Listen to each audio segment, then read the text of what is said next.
তরকারিতে লবণ বেশি হওয়ায় স্ত্রীকে তালাক দিতে যাচ্ছেন স্বামী। দর্শক, শুনতে অবাক লাগলেও সম্প্রতি এমন একটি ঘটনা ঘটেছে। আজকে আমরা এই ঘটনার বিস্তারিত জানবো। একটু আপা বলেন তো, আপনার কাছ থেকে আগে শুনি কি হয়েছে ঘটনা। ঘটনা হয়েছে যে প্রতিদিনই তরকারি রান্ধি, প্রতিদিনই বলে হের কাছে খালি লবণই বেশি। এই কথা কইছ না শালি, প্রতিদিনই বেশি হয়, খালি মোবাইল নিয়ে শালি বসে থাকবো। হ্যাঁ, পাইছেটা কি? তক শালি আরো মেলা পাওয়া যাব। তক বিদেশ দিয়ে আমি বিয়ে করবো, তাছাড়া এই বাড়ি থাকবো না। শালি বাড়ি পাঠাচ্ছে শালি। আমি কইতাছি একটু তো আর ঘুরে এরকম ঘুরে হবো বেড়াবি না, শালি। কইতাছি না, হ্যাঁ, না আর এরকম হবো না। শালি ঘুরে করবো আজকে। বাড়া তুই এই যে ব্যাগ, এই তো ব্যাগ সামানে নিয়ে বাড়া বাইরে হয় শালি।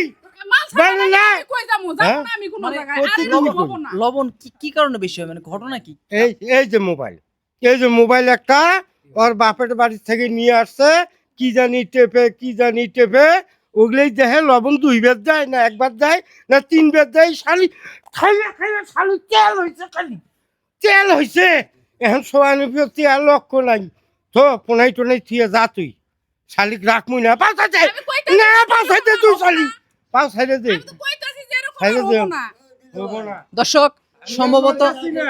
টিকটক আর ফেসবুকে রিলস দেখেন। সম্ভবত কি দেখেন মোবাইলে? ওই যে বললো যে মোবাইল টিপেন, কি দেখেন?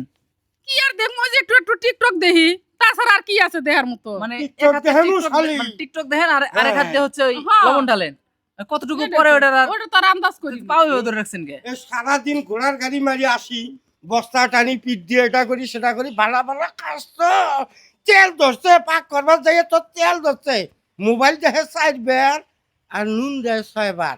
মনটাই কই ঘুষে শালিরে মাইয়ে ভালাই রাত্রি পাও ধরে রাখছেন। এরকম কইতাছি, আমি তো কইতাছি আর এরকম হবো না। পাও সাইডে যাও, মানবো না, কারো হ্যাঁ? কথাই মানবো না। মানে পাও ধরে রাখছেন কেন? পাও সাইডে আমি তোরে আর রাখবো না। আই ভাই চাচা, তোরে আমি তালাক দিই। এই দাঁড়ান, কথা বলি আপনাকে প্রতিবেশীর সাথে। এই ঘটনা কি আরো ঘটছে নাকি? আরো করছে, মাঝে মাঝে শুনি ক্যাসাল আমার বাড়ি, খালি কেসা খালি ক্যাসাল। কি নিয়েতে ক্যাসাল? আর খালি শুনি বলে তরকারির মধ্যে লবণ লবণ খড়ায়, লবণ খড়ায়।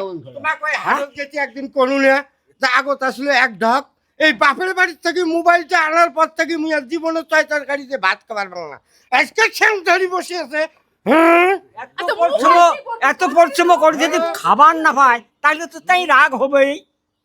এখন কি করবেন এটা? তা এটা একটা বসিয়া সংশোধন করি নাও, আর জীবনের জন এ ভুল করে না। এখন কি করবেন মুরব্বী? আপনার এলাকার ঘটনা কি করবেন কোন? সংশোধন এটা মিছিল ফিল না রাখবো, এটা খারাপ না জিনিসটা। তো ভুল হয়। একটা মানে বউ ছাড়লে একটা মসজিদ ভাঙা যে কথা, একটা সংসার ভাঙা একই কথা। এই যে মোবাইলে তো যে সমস্ত নষ্টের গুড়া। এই মোবাইল হাতত দেওয়া যাবার নাই। মোবাইল হাতত দিলেই আবার ওই ডিস্টার্ব দিতেই থাকবে।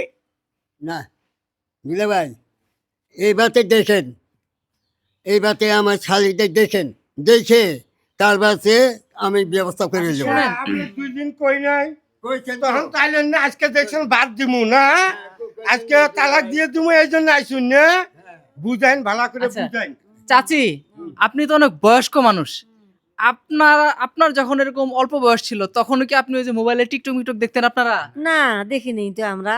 কি দেখে তরকারি রাঁধছেন? ওই যে ওরলে দেখে ইয়ে করে, এখন বেশি হয়েছে, লবণ বেশি দেয়, ওরলে দেখে আর লবণ বেশি দেয়, কোন পাকে দেখে ও ওরলের মতন লবণ বেশি দিয়ে তো। আমার তো লবণ বেশি হয় না।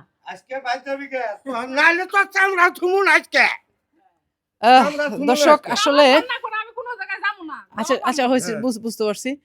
দর্শক আসলে টিকটক আর ফেসবুকের রিলস এখন মানুষের মস্তিষ্কের ভিতরে এমন ভাবে ঢুকছে যে অনেক সময় দেখা যায় বাচ্চাকে ফিটার দিয়ে দুধ খাওয়ানো বাদ দিয়ে বাচ্চার কানের মধ্যে দিয়ে দেয় দুধ, টের পায় না।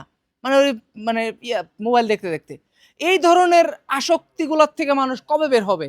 নইলে এই যে এরকম হবে, এই সংসার ভাঙা, এই ওই কি বলেন আপনি, এরকম হবে, ঠিক না? হ্যাঁ হ্যাঁ, বিয়েটা তো আমি করা দিছি, আমি ঘরে গেছিলাম।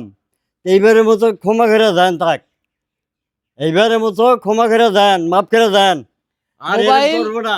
মোবাইলের আসক্তি থেকে বের হয়ে আসতে হবে, মোবাইলে রিলস দেখা কমায় দিতে হবে, দৈনন্দিন জীবনের কাজকর্মে মনোনিবেশ করতে হবে, সৃষ্টিশীল কাজ করতে হবে। এটা হচ্ছে সবার প্রতি অনুরোধ। মোবাইলের প্রতি আসক্তি কমান সবাই, বিশেষ করে বাচ্চাদের প্রতি। বাচ্চার বাবা মা যারা আছেন বাচ্চাদেরকে কম ফোন দেওয়ার চেষ্টা করবেন। আর যারা এই বয়সের আছেন, মারা আছেন, তারা একটু কম দেখবেন, হ্যাঁ? সবারই সুস্থ থাকা দরকার। তো দেখলেন আজকের পরিস্থিতি। সবাই ভালো থাকবেন, সুস্থ থাকবেন। খোদা হাফেজ।